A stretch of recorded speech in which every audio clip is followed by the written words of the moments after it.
Olá, amigos. Eu tenho a alegria e a honra de estar recebendo aqui para esse programa, esse segundo episódio, o Dr. Éder de Souza Martins. E, em primeira instância, eu gostaria de agradecer a Deus a oportunidade de estar aqui realizando esse trabalho e também agradecer o apoio da Gefoscal, um fertilizante natural, que é mais nutrientes. E agradecer também aqui ao Dr. Éder de Souza Martins, pesquisador da Embrapa Cerrados, nosso grande especialista em remineralizadores de solo, e nos concede a honra de estar apresentando mais informações sobre essa nova alternativa de trabalhar o manejo da fertilidade dos solos, né? Uma solução brasileira, uma solução tropical para reduzir a nossa dependência de fertilizantes importados. Dr. Éder, seja bem-vindo, muito obrigado. Ô, Ronaldo, eu agradeço, né, o convite, a oportunidade da gente falar sobre esse tema. E aqui no seu canal, né, no podcast, porque esse tema é um tema muito relevante hoje para a agricultura brasileira, que está fazendo uma transição, né? E então, falando um pouco sobre o quem sou eu, né? Eu sou geólogo de formação, formei pela Universidade de Brasília, né? Comecei em 1981 a minha formação na graduação de geologia e terminei meu doutorado em 1999. Então é uma formação bem longa. E eu vim lá do interior de São Paulo, de Barretos, e vim para estudar aqui em Brasília. Então a formação de geologia, o curso daqui da UNB é um curso muito bom, né? Sempre teve excelentes professores. E esse tema, quem é o meu pai acadêmico nesse tema é o professor Otton Henri Leonardo. E ele também é pai acadêmico da Suzy Teodoro, que também é uma grande especialista sobre esse tema. Então, nós somos filhos acadêmicos de um grande pesquisador sobre o tema, e aí eu comecei a minha carreira não trabalhando com isso, com relação solo-paisagem, e foi assim que eu entrei na Embrapa, porque o concurso era sobre geomorfologia. Não era para estudar esse tema, que eu nem imaginava que isso ia aparecer no meu caminho, né? E 2 anos depois que eu entrei em 1997, 2 anos depois teve o primeiro projeto. E esse projeto foi induzido pelo CNPq através do professor Rui Caldas, que é Conheço. um grande amigo nosso, e ele induziu esse projeto porque ele sabia do potencial dessas fontes para ter como soluções regionais. E aí, nesse primeiro projeto, foi um projeto de parceria entre a Universidade de Brasília e a Embrapa Cerrados. E aí, quando terminou, depois de 3 anos, a gente estudou os carbonatitos aí de Catalão. Então, a parte que eu estudei, que eu contribuí, foi estudar os silicatos que tem nos carbonatitos. E esses silicatos são ricos em potássio, especialmente flogopita. E aí, uma dissertação de mestrado que nós orientamos mostrou que esse mineral poderia ser fonte de potássio. Aí terminou o projeto, o pessoal do Ministério de Ciência e Tecnologia fez uma visita, pediu uma reunião, e eu não era nem líder do projeto. E aí eles chegaram e falaram assim, Éder, nós lemos o relatório, gostamos muito, foi muito, muito bom ter uma equipe, tinha 40 pesquisadores na equipe toda.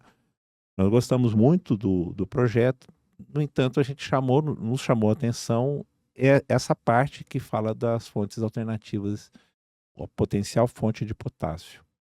Então agora a gente quer investir, né, um recurso por encomenda no Ministério de Ciência e Tecnologia para estudar esse tipo de fonte alternativa, porque o Brasil é dependente de potássio. Totalmente, né, doutor Éder? Atualmente tem uma única mina que fica Taquari Vassouras lá em Sergipe, que está no final da sua vida útil, né? E então praticamente 95% a gente importa. Então, aí teve o primeiro projeto, depois teve o segundo projeto. Nós trabalhamos com coordenamos 5 projetos nesse caminho, né? E isso foi fundamental para a gente começar a sistematizar o conhecimento sobre o tema, né? Antes era um conhecimento pontual, ele não era um conhecimento sistematizado. E graças ao Congresso, às 4 edições dos Congressos Brasileiros de Rochagem, né, que foi uma iniciativa, a Suzy, que veio conversar comigo, nós precisamos fazer um congresso de rochagem, e você topa fazer isso junto comigo? Eu falei, topo, vamos fazer. Foi em 2009, foi o primeiro congresso, foi em Brasília, e depois teve mais 3 edições, e o último foi em 2021.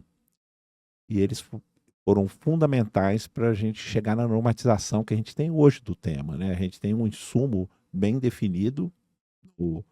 Hoje tem 65 produtos registrados. Então nós temos, a partir de 2016, que veio a instrução normativa e começou a sistematizar do ponto de vista do insumo. Aí começou a adoção em grande escala. Perfeito.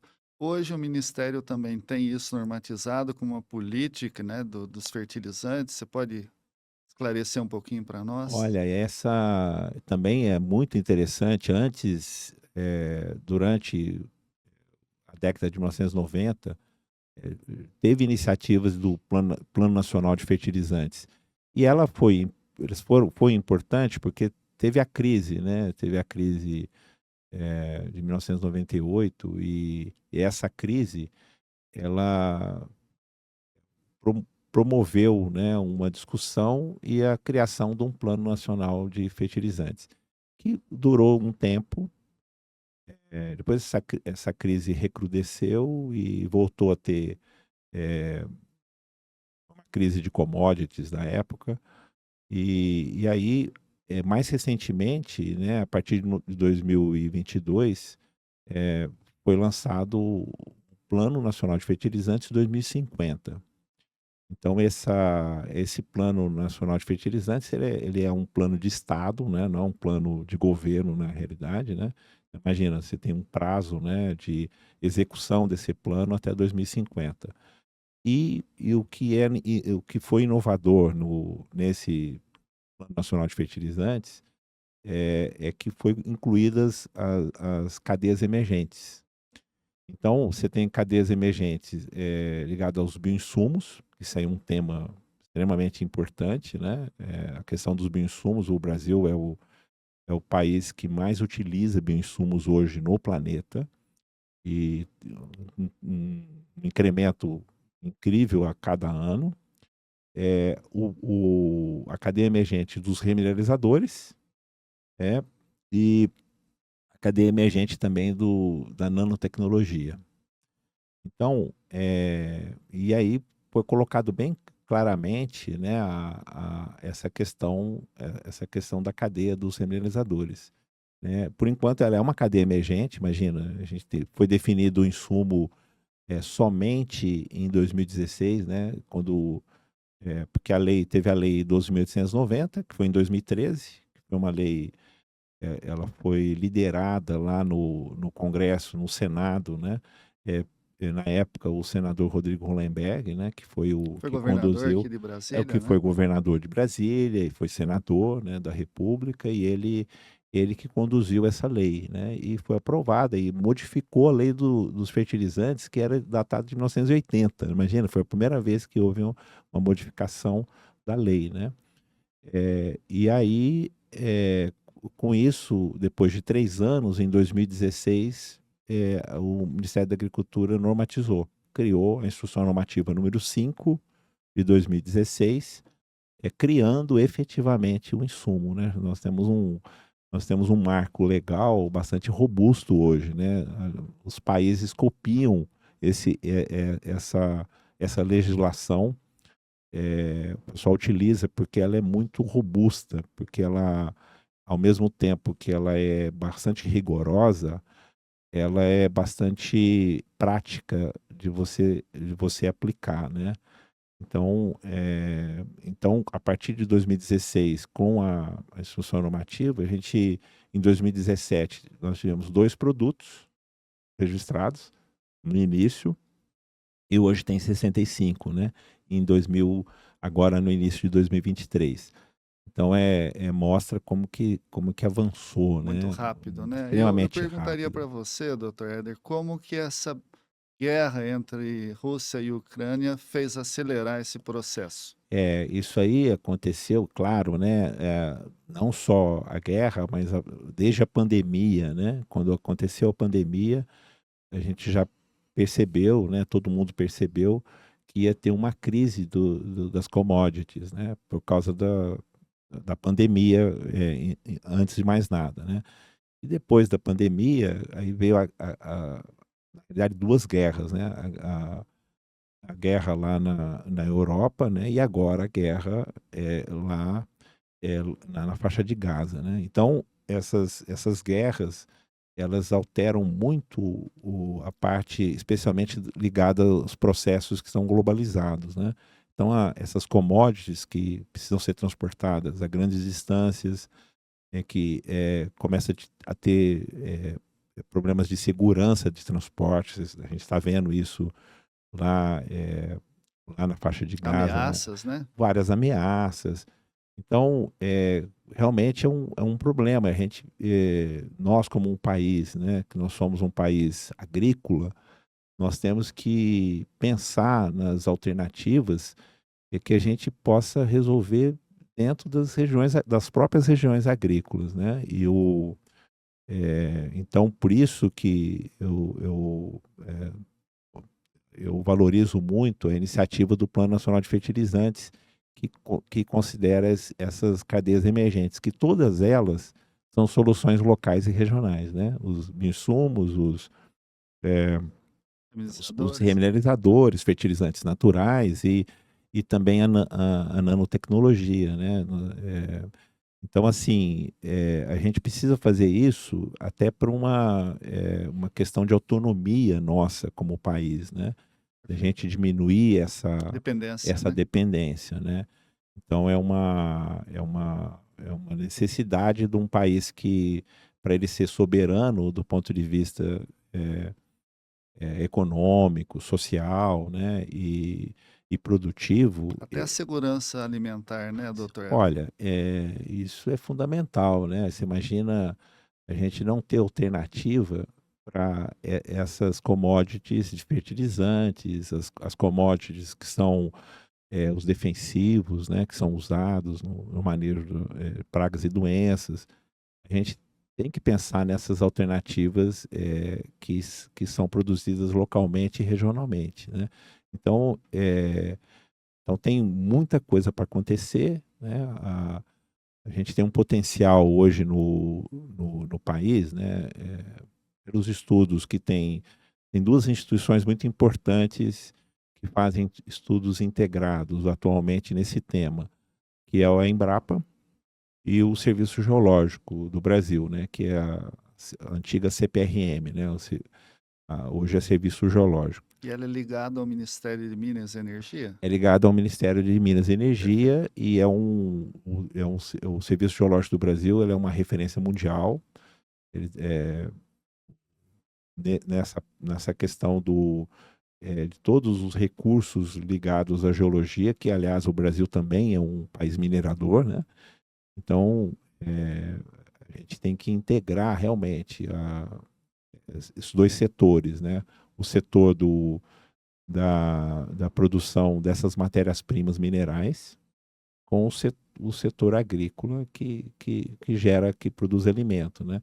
Então, existem muitas sinergias para você integrar e então o trabalho que a gente desenvolve juntos, né, mostra que a gente tem um potencial impressionante Muito bom. no Brasil, né, para essas fontes, né? Então, a gente tem 65 produtos registrados, nós podemos ter 500 pela nossa estimativa inicial. E a gente tem, você falou uma coisa aí, me permite antes de prosseguir, mas você falou integrar. Eu lembro aqui que o nosso podcast é Pode Integrar, né? Integrar competências, integrar esforços, inteligências, né? Atividades alternativas, empresas. Esse é o caminho, integrar, né? Mas eu pergunto, o Brasil tem um potencial grande nessa parte mineralógica e esse serviço tem esse levantamento, esse mapeamento do Brasil é bem conhecido já? Então, nós temos um conhecimento, né? O Serviço Geológico tem uma base de dados impressionante, tem um conhecimento bastante profundo sobre esse tema, mas mesmo assim o Serviço Geológico criou um programa de levantamento de agrominerais. E é um programa estadual. Então, é para cada estado. Então, já tem vários levantamentos prontos por estado. Então, existe um esforço, primeiro, de integrar a informação já existente e um esforço de coletar os materiais que estão disponíveis, especialmente através da mineração que já é existente. Então, o que a gente está vendo, né? Que existe uma sinergia, a mineração existente, ela pode gerar produtos diretos, pode gerar coprodutos, ou pode gerar subprodutos que podem ser aplicados na agricultura. Então, antes da gente abrir novas mineradoras, é importante a gente pensar nas que já existem e o quanto que elas podem contribuir na geração de novos produtos para a agricultura. Então, a gente tem aí aproximadamente 600 mineradoras ativas, 500, a gente já fez essa estimativa, 500 podem gerar produtos, né? É claro que em determinadas regiões, por exemplo, o Mato Grosso, existe um vazio, né? Tem pouca mineração, tem pouca mineração no estado do Mato Grosso. Não quer dizer que não tenha fontes ou jazidas. Isso, exatamente. É porque nós vamos pensar o seguinte, né? As pequenas mineradoras são as mineradoras de produção de brita. E elas estão espalhadas no país. E onde que demanda brita? Demanda para construção civil, né? Para rodovias. E quando você vai para o Mato Grosso, isso não tem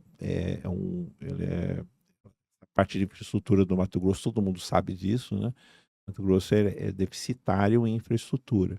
E não tem um investimento assim, não, vamos... Né? Então, existe também nesse problema de infraestrutura, tem poucas mineradoras. Então, ali vai precisar ter um investimento para gerar novas mineradoras. E por quê? Por quê? Porque é o estado o maior produtor de grãos do país. Perfeitamente. Então, precisa ter um investimento em soluções regionais. Então, é interessante o movimento que acontece no Mato Grosso, que é um estado pujante do ponto de vista da agropecuária, né? Então, novamente, né, naturalmente, a agricultura lá está se integrando de forma cada vez mais forte, né, com a pecuária. Então, você tem o produtor de grãos, mas ele também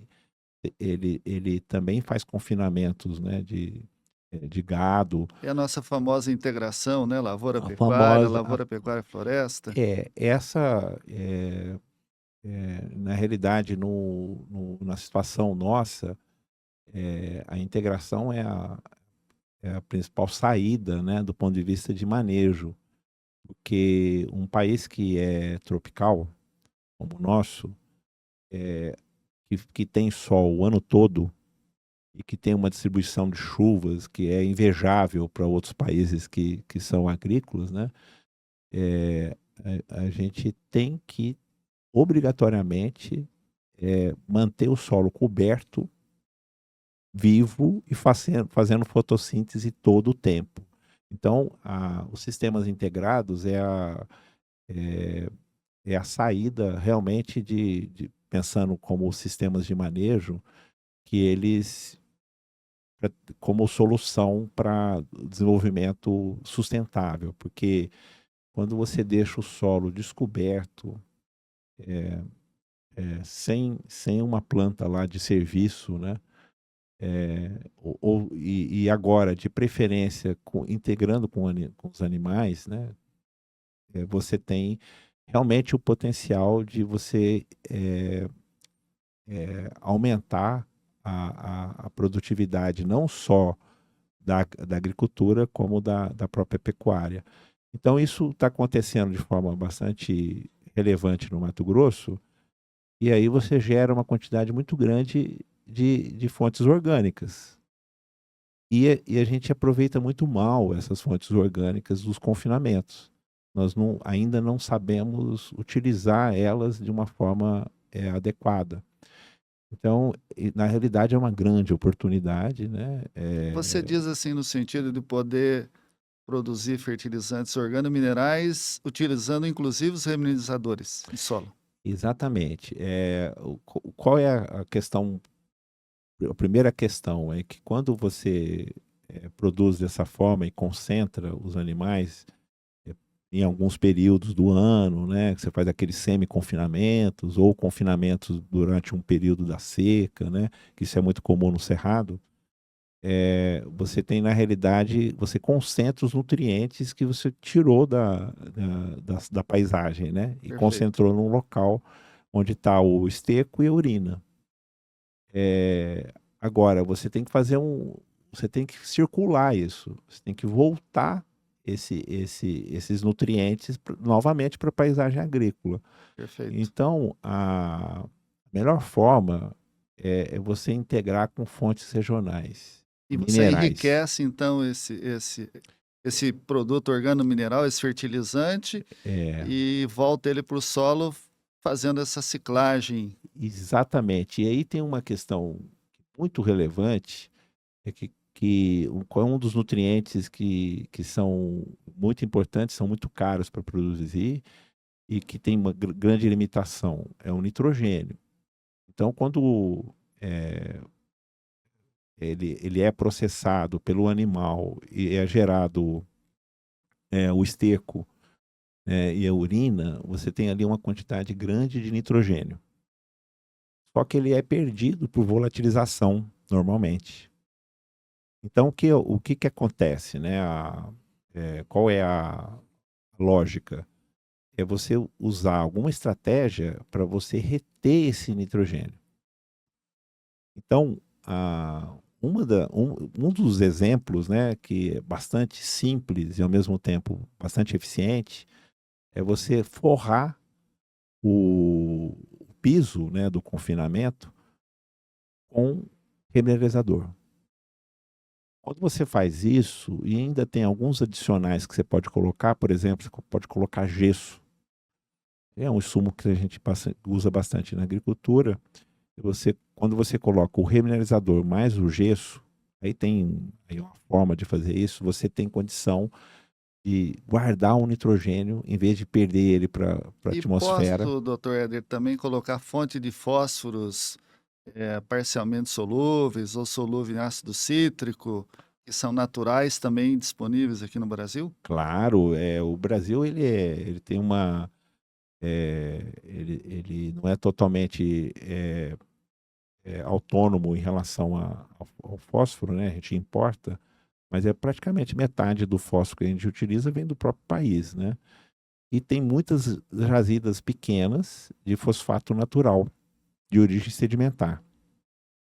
Então, é uma oportunidade também você colocar esses fosfatos, né, que são regionais também, colocar fontes de potássio, colocar fontes de cálcio e magnésio, não calcário, que não é bom misturar, que você queima a matéria orgânica, né? Quando você coloca diretamente, mas você colocar basaltos, micaxistos, aí você tem que olhar para as fontes que estão perto dos confinamentos, pensar em soluções regionais, né? Maravilha. Antes da gente prosseguir, eu queria perguntar, né, o que são os remineralizadores de solo e as suas características, né? A gente já começou a falar, embalamos, né, mas vamos lá. Então explica para nós aí o que são os remineralizadores de solo e as principais características, para a gente fechar essa primeira parte. Não, perfeito, né?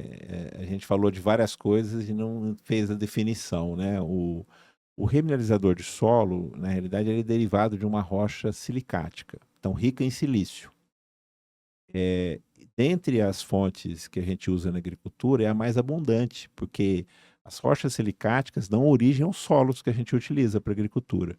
A diferença é que os solos que a gente utiliza para a agricultura passou por processos longos, especialmente aqui no ambiente tropical, longos de até milhões de anos. Nas chapadas nossas que a gente usa intensivamente para a agricultura, aqueles solos têm até milhões de idade, milhões de anos de idade. Então, qual que é a ideia do remineralizador? Até o nome, né? Remineralizar. Na realidade, é você renovar o solo, esse solo que já foi muito desgastado pelo tempo, pelo clima, né? No longo prazo. Intemperizado, né? Que a gente chama que foi bastante intemperizado. Esses solos que passaram por esses processos, eles não têm mais os minerais primários.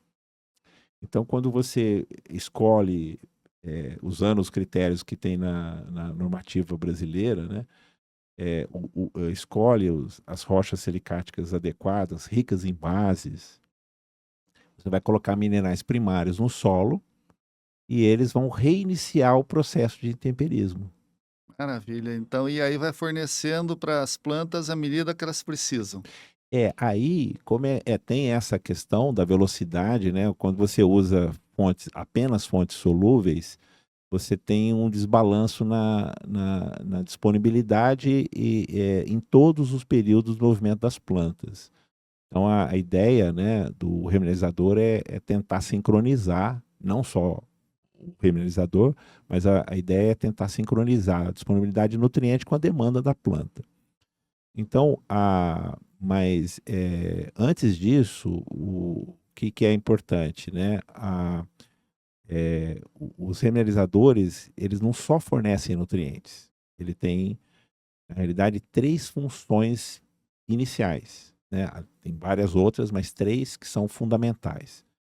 Fornecer nutrientes, ele contribuir com a correção do solo, ele faz um trabalho complementar ao calcário, e tem as evidências que nós temos, né, científicas, mostram que o silício que é liberado na hora do intemperismo desses minerais, ele tampona, ele mantém o pH por mais tempo. O pH que foi alcançado pela calagem, ele tampona por mais tempo. Então, essa é uma questão muito importante, porque tem solos no Brasil que o agricultor precisa aplicar calcário anualmente, por causa da grande disponibilidade de alumínio, né, tóxico, que tem disponível nesses solos.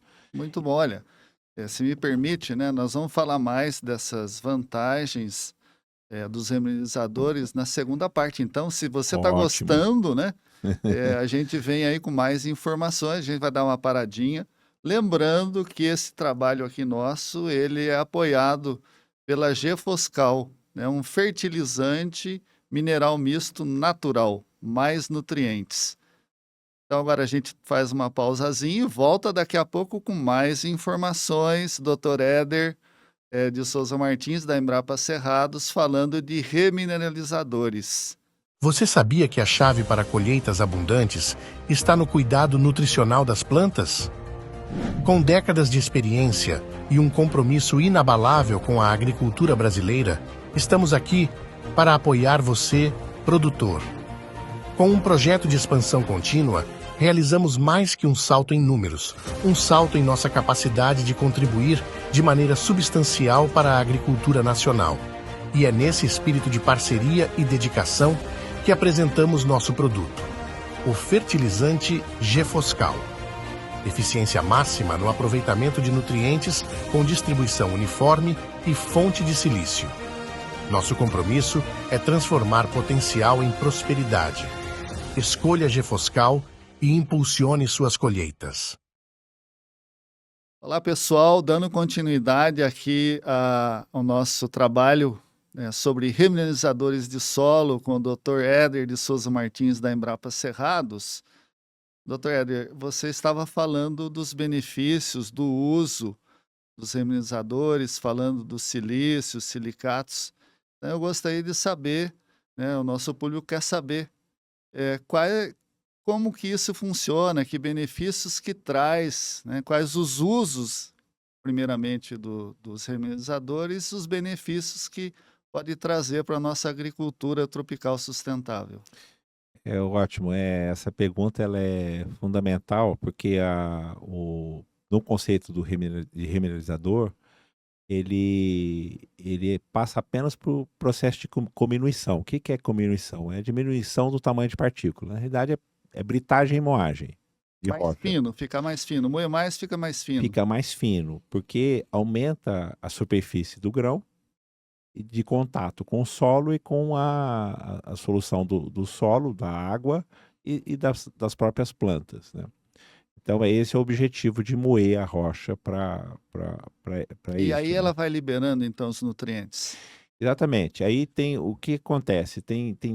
São insumos multifuncionais. Diferente de outros insumos, por exemplo, os insumos solúveis, os insumos solúveis são muito simples. Tem poucos elementos e alta concentração.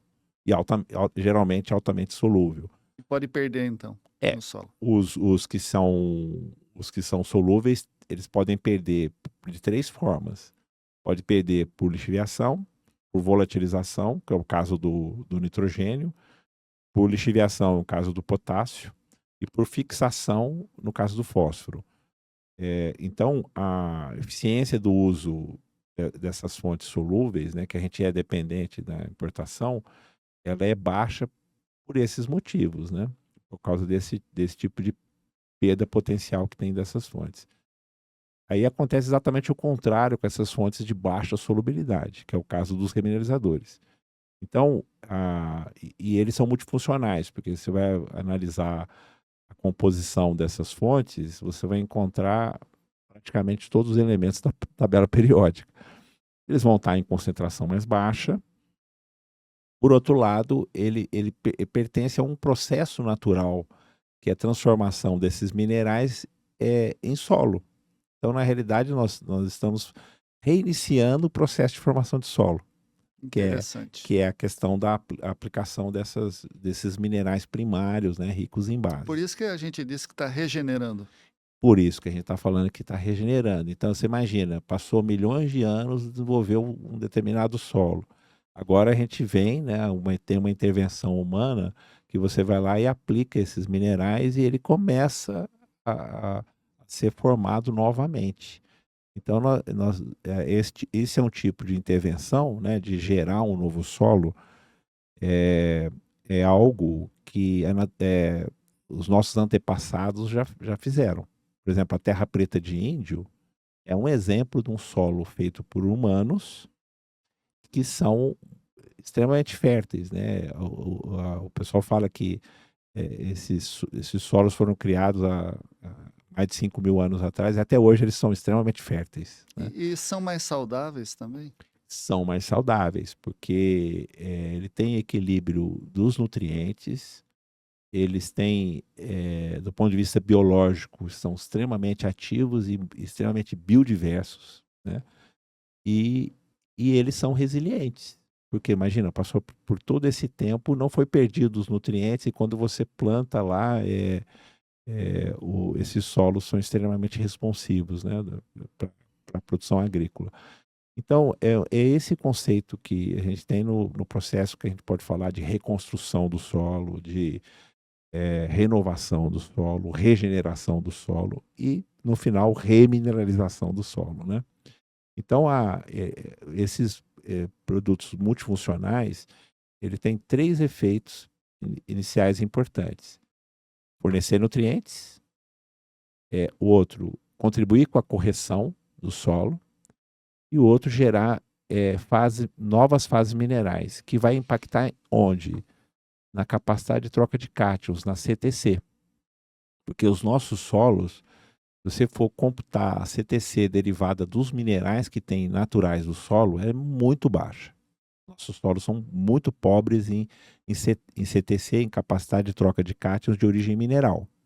Onde está a CTC dos nossos solos? Na matéria orgânica.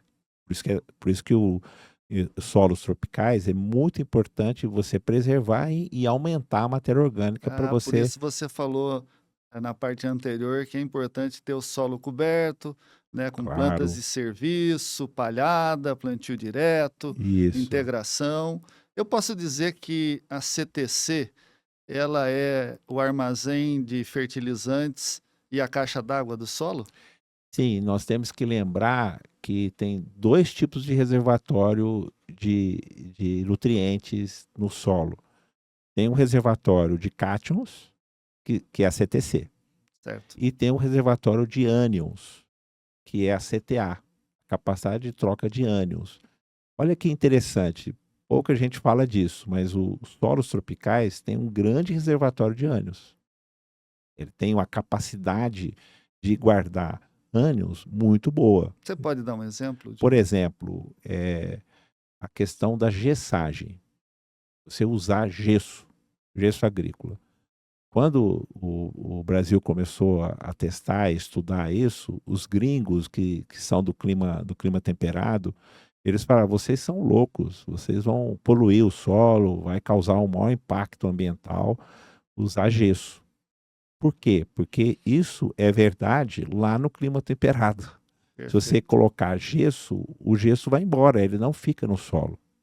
Por quê? Porque lá é formado por solos onde os minerais têm uma grande capacidade de troca de cátions.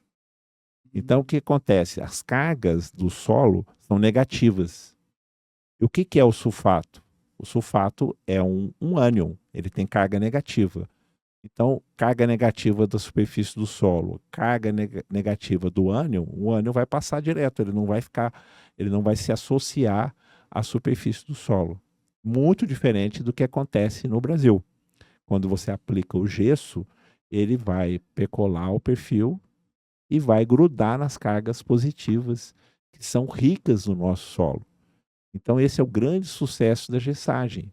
O pessoal fala que a gessagem ajuda para aprofundar a raiz, resistir a veranico, isso está certo? Isso está certo, porque você imagina, o gesso, ele é sulfato, o ânion sulfato e o cátion cálcio, principalmente.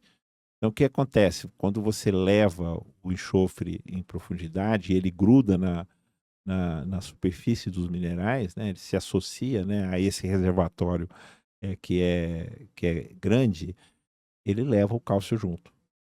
E aí o que acontece para desenvolver as raízes das plantas? Ele precisa do cálcio, né? Então a gessagem tem esse grande sucesso no país por causa disso, né? Por causa da grande CTA que nós temos no nosso solo. Essa é uma característica que a gente tem que valorizar e foi valorizada nessas tecnologias, né? Por outro lado, o fosfato aí tem até um problema no caso, porque o fosfato solúvel, muito ácido, ele acaba sendo fixado no solo, nessas mesmas cargas. E ele não consegue percolar o perfil, diferente do gesso que consegue. Então, se eu tiver um fosfato que tem uma solubilidade parcial, vai ser mais interessante o seu uso. Quando você tem um modelo, né, um modelo de liberação lenta de fosfatos naturais ou fosfatos parcialmente acidulados, ou que não foi acidulado, mas que você usa uma tecnologia que acidule lá no solo, né, ele vai ter maior eficiência, porque ele não vai acabar, esse fósforo vai sair da fonte sem ir direto para o solo, e vai ser só quando a planta demanda. Então, isso é uma vantagem dessas fontes naturais, né? É o que a gente tem num produto, né, que a gente está estudando e já tem resultado no campo, o Gefoscal, que tem esse fósforo, né? Exatamente, né? Essa é uma tecnologia bastante eficiente, bastante, vamos dizer assim, ela é adequada para a condição tropical. Então, como eu estava comentando, a gente tem a CTA, que é natural do nosso solo, e a gente tem que aproveitar, e a gente tem aproveitado bem essa característica do nosso solo, mas a gente não tem a CTC mineral. Da onde vem a CTC mineral? Agora, com essa tecnologia, nós podemos criar CTC mineral, com Que esses minerais bacana. que são dos remineralizadores. Então, como para sintetizar essa questão dos principais benefícios, né, fornecer nutrientes, contribuir com a correção do solo e gerar essas fases minerais novas que vai incrementar a CTC do solo. Então, isso tudo junto cria propriedades novas no solo. Então, o que acontece? Essas fases novas geradas lá no solo, ele vai contribuir para estabilizar a matéria orgânica. Então, quando a gente faz o manejo, esses manejos mais intensivos do ponto de vista biológico, né, que são esses sistemas integrados, e que você faz plantio direto com rotação de culturas, com integração com a pecuária, né? Mix de plantas de Mix de cobertura plantas de e por aí vai. cobertura, quando você faz esse manejo, essas boas práticas, né, em que você produz uma grande quantidade de biomassa que é transformada lá no solo, o que acontece? Você gera uma grande quantidade de matéria orgânica particulada, que está especialmente na fração areia ou maior, do ponto de vista do tamanho dessa matéria orgânica, né? Perfeito.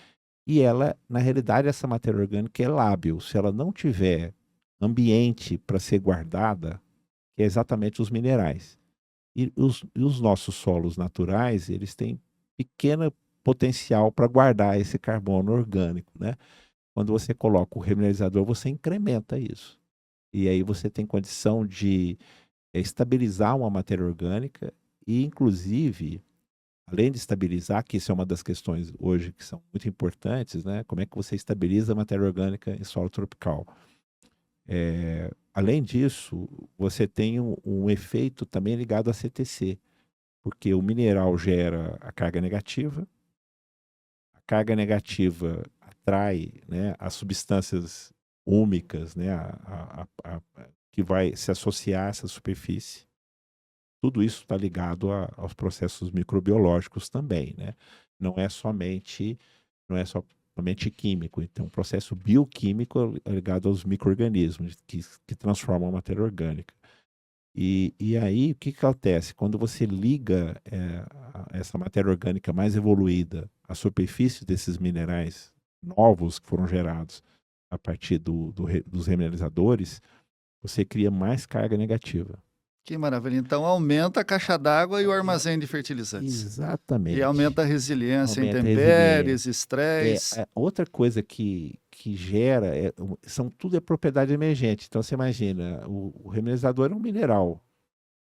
Em contato com o solo e com as plantas, ele começa a reagir, liberar nutrientes, formar novas fases minerais, e aí ele cria os microagregados. O microagregado é a unidade onde você tem os minerais novos, você tem os micro-organismos, você tem lá os biofilmes que são gerados pelos processos microbiológicos, cria uma cola, e isso aí cria CTC e esse conjunto gera os microagregados. E os microagregados, eles são a base dos agregados. Perfeito. Eu poderia, assim, se comparar, doutor Eri, dizer que, se for pensar em construir um prédio, esses microagregados seria o cimento que liga ali a massa para dar firmeza, resistência? Seria a base para... Porque o que significa você ter agregados no solo? Significa que você vai ter permeabilidade à água, permeabilidade ao ar e também a facilidade de desenvolvimento das raízes. Então, Perfeito. se a gente não tiver os agregados, se o solo estiver compactado, e nós temos muitas situações desse tipo na agricultura brasileira, nós vamos ter problema de sustentabilidade. Desenvolvimento das plantas, produção. Imagina, se ele tiver uma camada compactada, a raiz não vai conseguir penetrar aquela camada. Perfeito. Você vai aproveitar menos a água, vai aproveitar menos os nutrientes. Aliás, quando você usa fontes solúveis em solos compactados, você vai criar o que o pessoal chama de salinização.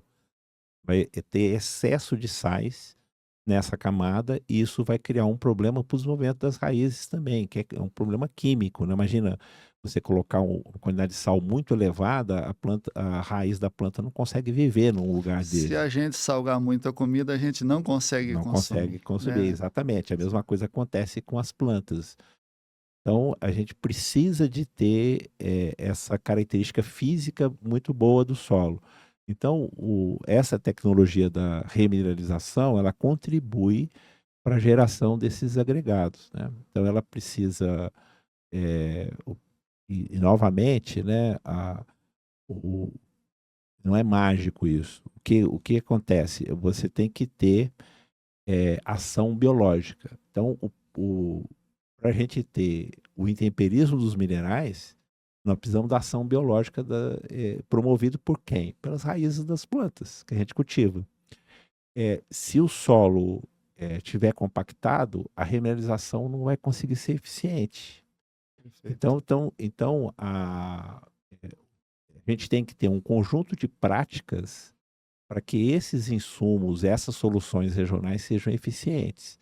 Então não adianta a gente querer produzir com essas alternativas, com esse tipo de solução, né, regional, se a gente não fizer as boas práticas. Eu posso dizer assim, que se eu tiver com sobrepeso, eu tenho que reduzir a minha alimentação, né, de carboidrato, eu tenho que fazer exercício, eu tenho que reduzir o consumo, né, a ingestão de sucos na hora da refeição. Quer dizer, são medidas conjuntas, né, que vão dar um resultado melhor se forem adotadas nessa forma de conjunto de ações, é isso? Exatamente, e aí você tocou num ponto que é fundamental para a gente entender, né? A- Quando você aplica o remineralizador, isso já é bastante documentado, os agricultores, né, que utilizam, eles gostam muito de mostrar, né, o que acontece com as raízes das plantas. Então, quando você compara, né, um ambiente que só foi manejado com fontes solúveis e onde foi colocado o remineralizador, tem uma diferença fundamental. Qual é a diferença?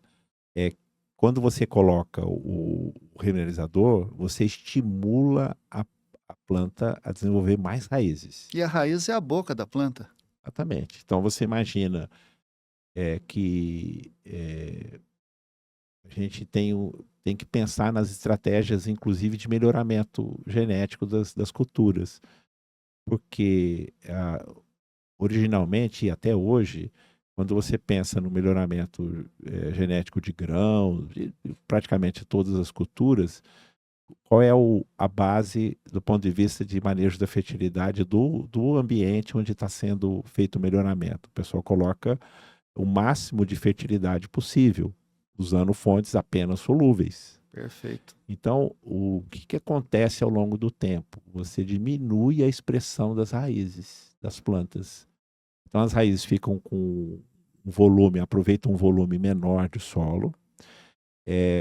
Se der tudo certo, essas variedades que foram melhoradas, assim, não tiver nenhum tipo de estresse hídrico e estresse biótico, elas vão ser muito produtivas. Mas ficam preguiçosas as raízes. Se ela tiver algum tipo de problema, não, teve um veranico um pouco mais longo, vai causar um impacto muito grande. Então, quando você tem as plantas que têm na sua constituição genética informação da interação com esses minerais primários, porque se a gente for olhar a origem das plantas que a gente cultiva, estão sempre em solos jovens. Então significa que essas plantas elas evoluíram sobre solos com minerais primários, Perfeito. naturalmente jovens. Então as plantas sabem como manejar esses minerais. E a forma de fazer esse manejo que a planta faz é convidando os micro-organismos para fazer um serviço para a planta. Como é que ele convida, né? Como é que a planta convida? A planta convida emitindo exudatos para oferecer especialmente fontes de energia para os micro-organismos, e os micro-organismos são convidados para fazer um serviço de solubilizar minerais, proteger a planta, etc. Né? Mais ou menos como a flor faz para atrair o beija-flor. Ou a Exatamente. abelha Ou na abelha. polinização. Não, Muito bem, doutor perfeita Éder. imagem. Excelente. Eu gostaria que você falasse um pouquinho de resultados que os produtores estão obtendo com o uso dos reminizadores.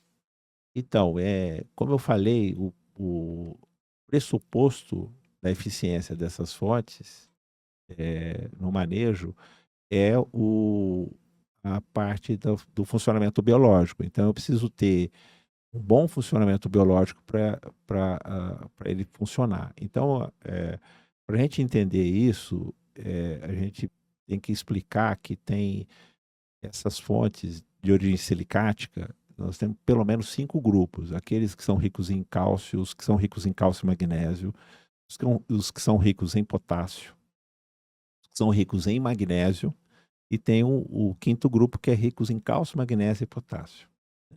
Então, cada um ele tem um potencial de ser intemperizado diferente.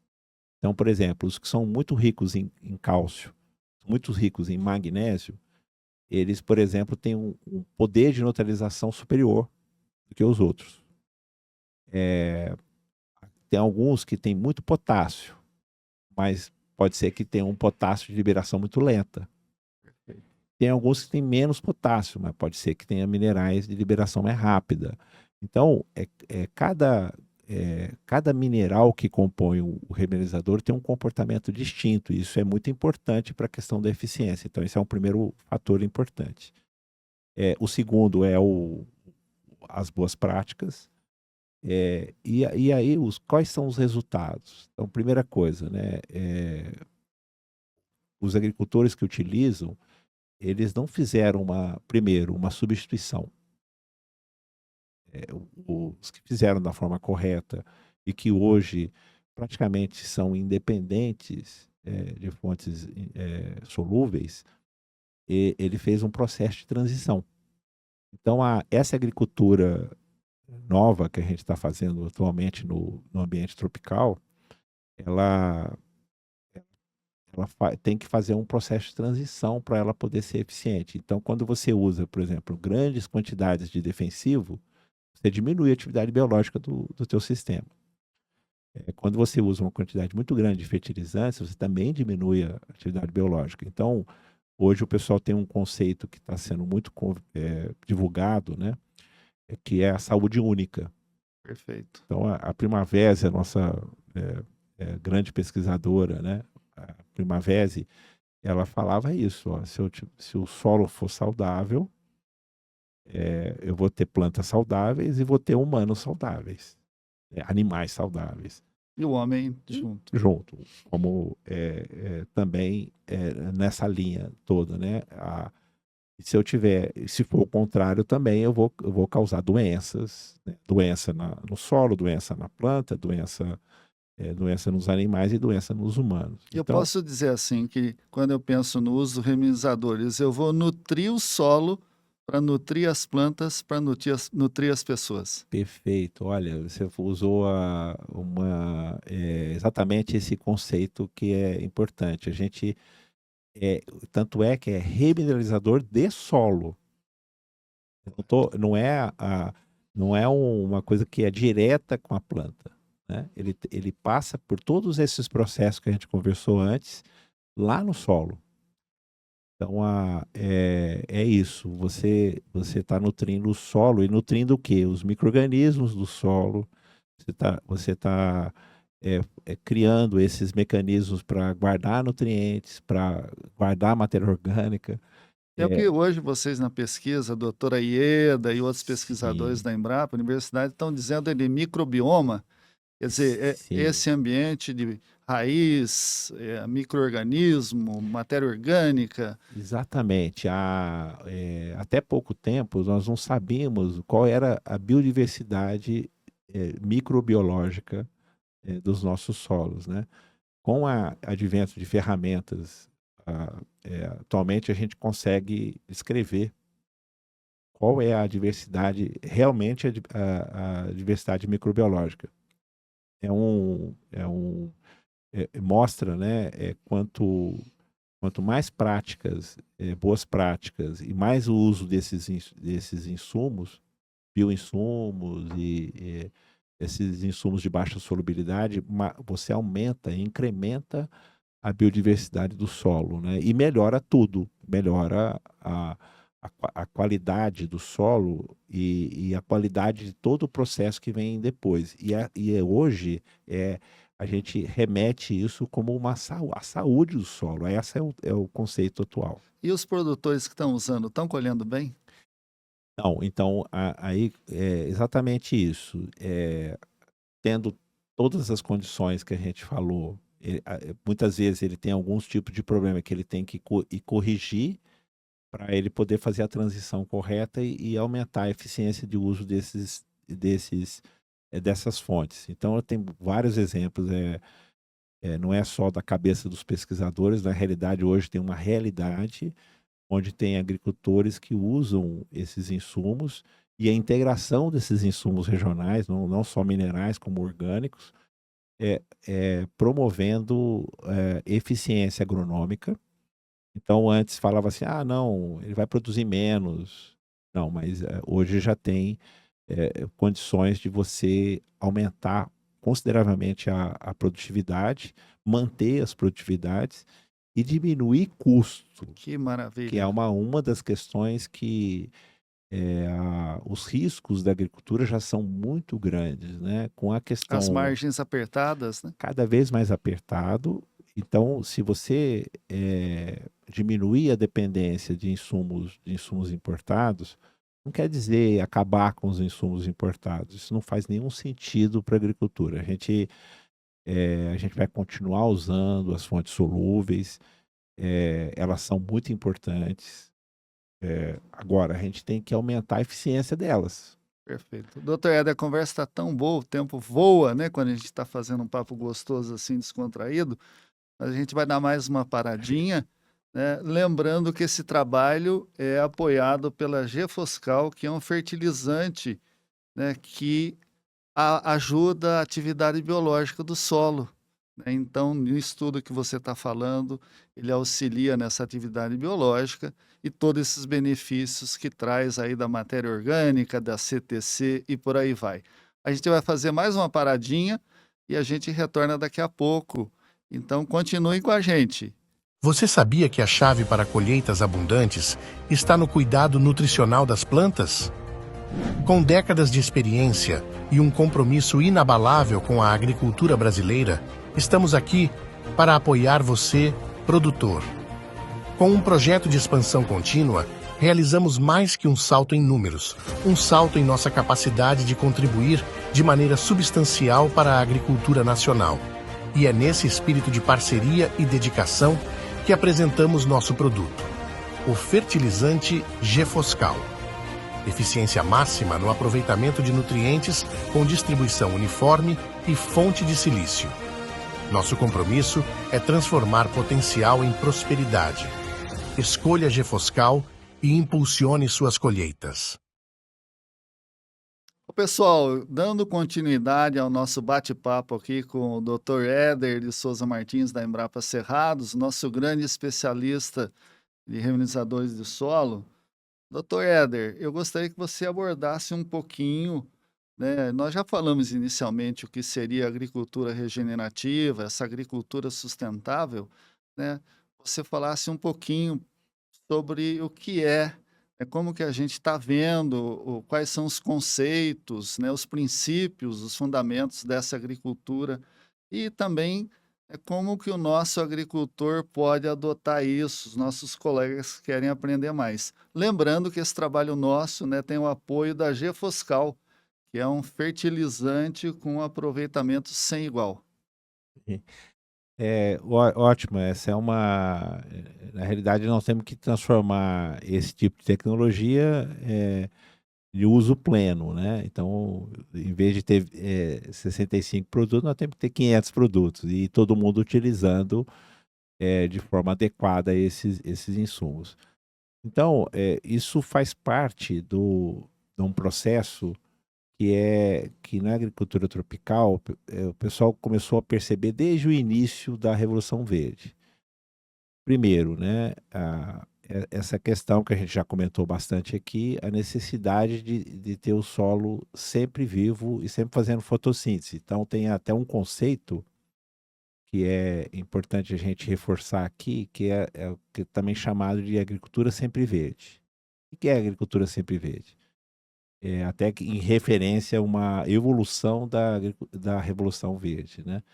No caso tropical, ela tem que ser sempre verde para ela ser sustentável. Sempre com plantas. Sempre com plantas, sempre fazendo fotossíntese. Então, então é um desafio, né? Como você manejar plantas espontâneas, né? Que nascem nas áreas agrícolas e está tendo vários tipos de solução que estão sendo testadas. Mas, por outro lado, isso vai garantir que o solo fique saudável, como a gente comentou antes. Então, dando um exemplo dos remineralizadores, né, a gente tem hoje um consumo de 8 milhões de toneladas entre 2019 até 2023, aproximadamente 8 milhões de toneladas, mais ou menos 5 milhões e meio de hectares. Então, Poxa, já estamos nesse nível, que nós bacana. Nós já estamos nessa escala imagina, 5 milhões e meio de hectares é uma área expressiva, né? E estamos numa transição, porque se você vai olhar cada situação, cada exemplo, né? Tem exemplos onde, por exemplo, o nosso amigo o Rogério Vian, lá no Sudoeste Goiano, ele foi É um precursor, né? precursor do GAAS, né, Grupo Associado de Agricultura Sustentável. Ele, antes ele era um produtor de algodão que usava intensivamente esses insumos que a gente importa, e hoje ele tem uma área de produção orgânica de grãos, numa escala grande. Ele tem 800 hectares de produção de soja e de milho orgânico, né? Orgânico, certificado para produção orgânica. Então, ele fez uma transição daquela agricultura altamente dependente de insumos, né, para uma agricultura de processos. E você sabe que eu participei desse processo lá sem saber que era ele? Eu fiz um trabalho quando estava na Associação de Plantio Direto para The Nature Conservancy, TNC. Sim. E preocupado justamente com os produtores que estavam em volta, né, do Parque Nacional de Emas, desenvolvendo agricultura. E a gente buscou alternativas de tecnologias ou boas práticas para reduzir o impacto, né, dessas atividades de produção no entorno do parque. E a gente começou com plantio direto e outras alternativas, até que ele, né, com ampliação da área de 500 metros para 5.000 metros, né, 5 quilômetros, várias propriedades ficaram impedidas de usar agroquímicos, defensivos agrícolas. E ele, então, daí passou a adotar. E eu iniciei esse trabalho lá nos anos 1990, mas depois eu segui um outro caminho e ele deu continuidade, né? E nos trouxe até onde nós estamos e vamos muito além. Por gentileza, continua. Então, o Rogério Vian é um exemplo, né, de sucesso desse tipo de agricultura. Então, ele conseguiu fazer a transição e chegou nesse ponto que ele está. Nós temos agricultores, cafeicultores, como o Ricardo Bartolo, né, no Cerrado Mineiro, lá em Patrocínio, né? Ele também fez uma transição dessa. E hoje ele tem uma área, uma parte do café que ele produz é orgânico também, Nós temos um certificado. exemplo aqui em Brasília da Fazenda Malunga, do nosso amigo Joy Vale também, né? Nossa, a Fazenda Malunga é um exemplo. Antes de existir o conceito de remineralizador, ele já utilizava. Outro que tem um exemplo anterior ao conceito e que sempre utilizou foi do grupo Balbo, né, da Native, lá em São Paulo, interior de São É Paulo. produtor de açúcar Produtor orgânico? orgânico, é o maior produtor de açúcar orgânico do planeta. Nossa, e utiliza já o... Ele utiliza antes do gás, né? Praticamente 30 anos eles fazem práticas, né? De uso de bioinsumos produzidos na fazenda, de uso de remineralizadores. Ele foi o primeiro a usar em grande escala o produto MB4, que foi registrado no Ministério da Agricultura como condicionador de solo. Que bacana. E ele vai estar... Essa experiência vai ser reportada no evento que o GAS está promovendo de 6 a 8 de março, Lençóis Paulista, terceiro encontro estadual do GAS, em Lençóis Paulista, 6 a 8. Provavelmente que você estará lá. Sim, nós estaremos lá também juntos e falando sobre esses temas todos que são base para esse tipo de agricultura, né? Uma agricultura verdadeiramente tropical, né? Onde a gente utiliza processos, né? Mais processos do que produtos. E quando a gente usa produtos principalmente os produtos e as soluções que são locais e regionais, né? Então é uma grande oportunidade nesses eventos. Os agricultores que querem entender e querem testar esse tipo de tecnologia, de conjunto de processos, é muito importante o pessoal participar desses eventos promovidos pelo GAAS, né? E o que é o GAS? O GAAS é um grupo, chama Grupo Associado de Agricultura Sustentável, e ele é formado essencialmente por agricultores que buscam alternativas ao modelo convencional de uso intensivo de insumos. Então a ideia sem ter nenhum tipo de preconceito, né, com práticas, pode manter inclusive o uso de agroquímicos, isso não é uma prerrogativa, né, mas o objetivo é fazer com que a agricultura fique mais autônoma, menos dependente de insumos e que você regenere a parte biológica do solo para você gerar saúde única, né? Saúde que vai do solo até o homem, né? Até o consumidor final, que somos nós mesmos, né? Perfeito. E quem quiser participar do GAS? É muito importante. Tem um site, né? Do GAAS, você entra lá, facilmente você se associa, e o que é importante no GAAS é que existe um conceito de produção coletiva do conhecimento. Então, os agricultores, eles relatam as experiências e os resultados obtidos e as dificuldades e as demandas que todo mundo tem em relação à agricultura. Quer dizer, cada situação é uma situação única. Diferente do modelo anterior, você não tem uma receita de bolo para você fazer o processo agrícola.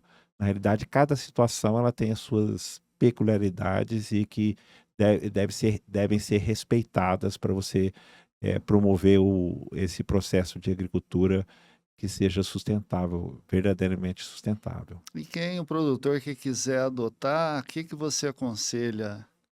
Olha, tem muitos encontros, é muito intenso. Primeiro, né, existem os grupos de WhatsApp, troca de experiência. Troca de experiência. Então, quando você se associa, você é autorizado a participar desses grupos. e é muito rico o que acontece nos grupos. Compartilhamento de conhecimento, que é o que nós estamos fazendo aqui. Exatamente, é natural esse processo de compartilhamento, e aí com isso você gera eventos, dias de campo, e agora progressivamente a ciência, né, está participando de forma mais intensiva, né, os pesquisadores, as instituições de pesquisa estão contribuindo para esse processo dessa nova tipo de agricultura tropical. Muito bem. E eu gostaria que você colocasse que desafios que a gente tem aí pela frente para poder ampliar essa utilização dos remediadores. Então, eu acho que a gente está num bom caminho, porque o Plano Nacional de Fertilizantes, ele criou recentemente o Programa Nacional de Remineralizadores, inclusive chama PROREMAG. Então, esse PROREMAG é justamente as políticas públicas para contribuir para o desenvolvimento da cadeia produtiva. Então, o que vai acontecer? Tanto na parte da mineração, como na parte da pesquisa e na parte da adoção, o programa tem previsão, né, de desenvolvimento, né? Então, como você incentivar a cadeia, do ponto de vista de financiamento da cadeia, financiamento do agricultor que utiliza o insumo, então a gente já está no plano safra, o uso do remineralizador como uma ferramenta de investimento, né? Da mesma forma que você usa calcário, você está investindo no solo, o remineralizador você está investindo no solo. Na Então, melhoria do solo. na melhoria do solo. Então, o custo do financiamento é o menor que tem dentro do plano safra. Então, são grandes oportunidades. E a gente tem modelos de financiamento que estão sendo desenvolvidos, por exemplo, no estado de Minas Gerais, pelo BDMG, que é o Banco de Desenvolvimento de Minas Gerais. Então, eles criaram modelos, né, junto com a Embrapa Cerrados. Inclusive, a Embrapa Cerrados ela é promotora desses conceitos, né, de crédito. Então, essas políticas elas vão ser essenciais para desenvolver a cadeia, né, a pesquisa e a sua adoção. Muito bem. Dois pontos que eu gostaria que você destacasse. No final do ano passado, o GÁS, junto com a Embrapa, o UNB e outros parceiros, a Brefem, realizaram um workshop na Embrapa Sede, né, que Sim. foi um grande marco, né? Sim. E eu gostaria que você falasse, então, resultados desse workshop e também como que o produtor pode se beneficiar. Se ele utilizar, eu sei que o GÁS está trabalhando aí num selo de certificação da produção. Que benefícios, além, né, isso pode trazer para os nossos produtores rurais? Então, foi muito importante esse evento, esse workshop sobre remineralizadores, né? E o tema era da mineração ao prato, né? Que legal. Então a gente realmente fez uma abordagem bastante ampla, considerando inclusive o potencial de sequestro de carbono, né? Que essa tecnologia pode promover. E o produtor vai poder vender esse carbono, então? Então, Quem essa sabe? é uma das questões, né? Tudo isso precisa de muita pesquisa, porque para você vender crédito de carbono, você tem que ter um protocolo que tem que ter verificação Correto. para poder É você o MRV. é a tal do MRV. Então você precisa de critérios e métricas, né, para você quantificar efetivamente o que está acontecendo na realidade para isso virar um ativo econômico, né? Correto. Então ainda precisa de muita pesquisa, tá? Isso está sendo intensivamente estudado. Mas tem potencial. Tem um potencial enorme, né? No caso tropical, eu considero que o maior potencial vai ser na estabilização da matéria orgânica, na Perfeito. contribuição da estabilização da matéria orgânica no solo. Essa outra questão que é fundamental hoje nos mercados agrícolas, quando a gente pensa na exportação, é a questão da rastreabilidade E certificação, né? e certificação. Então, os mercados, especialmente mercados que são muito rigorosos, como o mercado europeu, ele exige, tem uma exigência muito forte sobre todos os processos que acontecem fora e dentro da propriedade, né? Que produz aquele produto agrícola que vai ser consumido lá na Europa. Então, se a gente conseguir, como é o selo gás, né? Que é fazer uma rastreabilidade de todos os processos que acontecem do início lá do processo até chegar no produto, isso vai valorizar os produtos e vai Agregar valor agregar valor a esse tipo de agricultura que, no final das contas, ela é mais saudável, né? e mais sustentável. E mais sustentável em todos os sentidos, né? Porque quando você pensa nesse tipo de agricultura, quem é que perde? Não, ninguém perde, todo mundo ganha, né? Todo mundo ganha e a gente cria cadeias produtivas que enriquecem as regiões onde a agricultura é desenvolvida. Que maravilha. E como você vê essa perspectiva de capacitação, né, de a gente formar, assim, uma massa crítica, uma inteligência, né, para poder difundir isso para o Brasil todo, que é um continente? Então, esse é um grande desafio, mas a gente tem o Brasil hoje, ele já produziu uma quantidade muito grande de dissertações de mestrado, teses de doutorado sobre o tema. O Brasil ele é protagonista na pesquisa. 20% da produção mundial sobre esse tema é brasileira. Que bacana. E a gente às vezes não sabe. Então, então nós estamos na frente, né, da pesquisa, tanto é que a normatização ela é copiada, né, a normatização que nós desenvolvemos. Então, agora, isso precisa agora ser intensificada a parte da adoção, para a parte lá na ponta, né? Então, o gás faz um serviço fundamental nesse sentido, e a gente precisa alinhar, né, pesquisa, a pesquisa com a transferência de tecnologia e a adoção no final, né?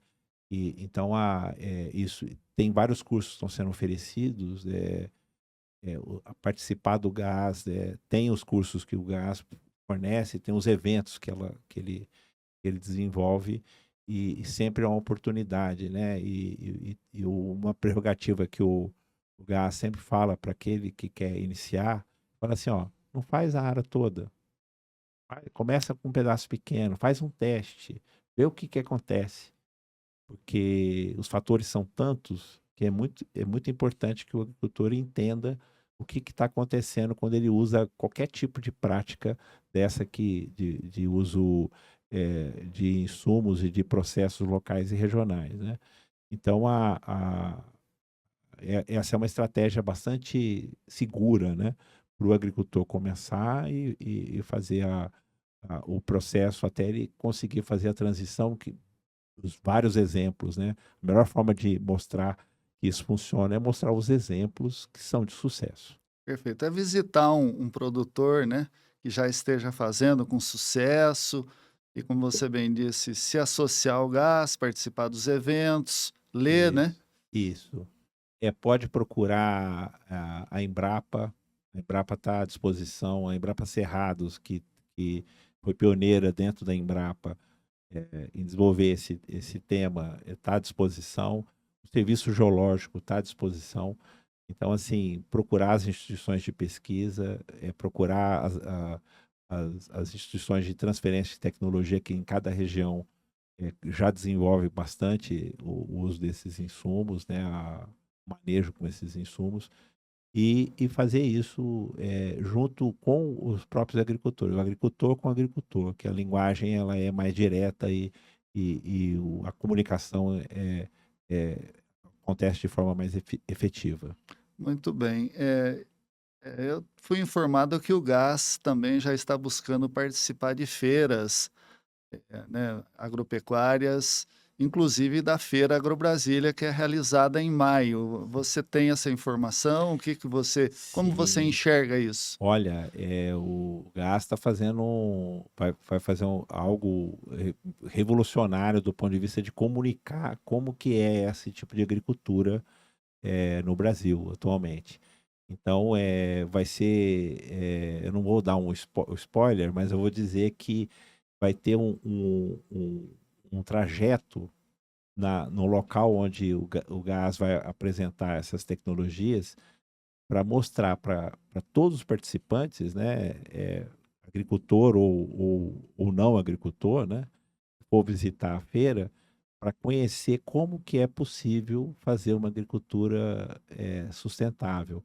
Então a pessoa vai ter uma experiência, né, eh, através de um caminho que ele vai percorrer dentro do ambiente lá da Agrobrasília. Vai ser único do ponto de vista de comunicação, de como que essas tecnologias são desenvolvidas. Muito bom. E quem quiser se agendar, é 21 a 25 de maio desse Sim. ano de 2024, nós teremos a nossa grande Feira Agrobrasília, aqui em Brasília, lá no Parque da Feira Evaldo Sense, na Copadef, Caminho Brasília, Unai. Então já pode ir se agendando, estão todos convidados. A Agrobrasília, a cada ano, cresce, né, a sua importância, regional e até atualmente nacional, E né, internacional, a gente pode dizer internacional. também, né? Então, a Agrobrasília começou pequenininha, né, com algo, e hoje ela é bastante expressiva e é bastante importante a Agrobrasília. Muito bem, a gente vai caminhando para o final, mas eu gostaria de lembrar que você participou numa live que eu realizei sobre reminizadores, né? Quem quiser mais informações pode acessar o meu canal no YouTube, Ronaldo Trescente, e vai encontrar lá você falando também dos reminizadores, inclusive com produtores participando, né? Que é muito importante, respaldando esse trabalho. Eu gostaria de parabenizar todo o trabalho que você tem feito ao longo de uma vida dedicada a esse tema, né, gerado conhecimento, compartilhado esse conhecimento que é fundamental, né, para a nossa agricultura tropical sustentável, tropical, agricultura regenerativa, né? Então eu gostaria que você colocasse para nós aí, né, uma mensagem final, as suas considerações finais. É, eu gostaria de dizer o seguinte, Ronaldo, primeiro agradecer, né, a oportunidade da gente fazer esse podcast Um juntos, bate-papo, né, esse gostoso. bate-papo. Foi muito prazeroso fazer isso, sintetizar um pouco do que foi essa trajetória, né, não só minha, mas a trajetória desse tema, né, no Brasil. Dizer que é uma satisfação para mim hoje ver como é que esse tema que poucos estudavam, né, era um tema Até alijado, né, polêmico ou renegado, né?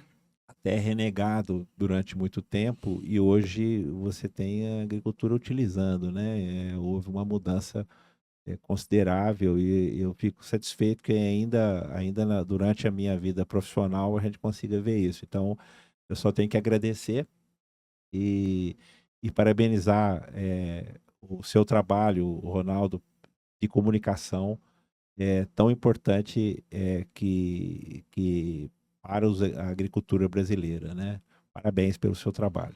Bom, muito obrigado. Vocês é que são, né, os nossos produtores, os nossos colegas são a razão desse trabalho e vocês é que enriquecem, né? A nossa NASA da Agricultura Tropical, a Embrapa, junto com as universidades, as outras instituições, institutos, fundações, né, gerando todo esse conhecimento da agricultura tropical sustentável e nos entusiasma, né, e nos enche de alegria. Bom, lembro que esse trabalho, né, está sendo apoiado pela Gefoscal, que é um fertilizante combo natural, muito mais nutrientes. Doutor Éder, então aqui eu gostaria de parabenizá-lo mais uma vez, agradecer, né, e vamos juntos aí, né? Fico feliz que a gente está, né, aproximando cada vez mais, e mostrar essa alternativa para os nossos produtores e mostrar para o mundo o que a gente está fazendo de bom, e para a sociedade também. É isso, né? Um grande abraço, tá? Fica com Deus e até a próxima. Até a próxima, muito obrigado.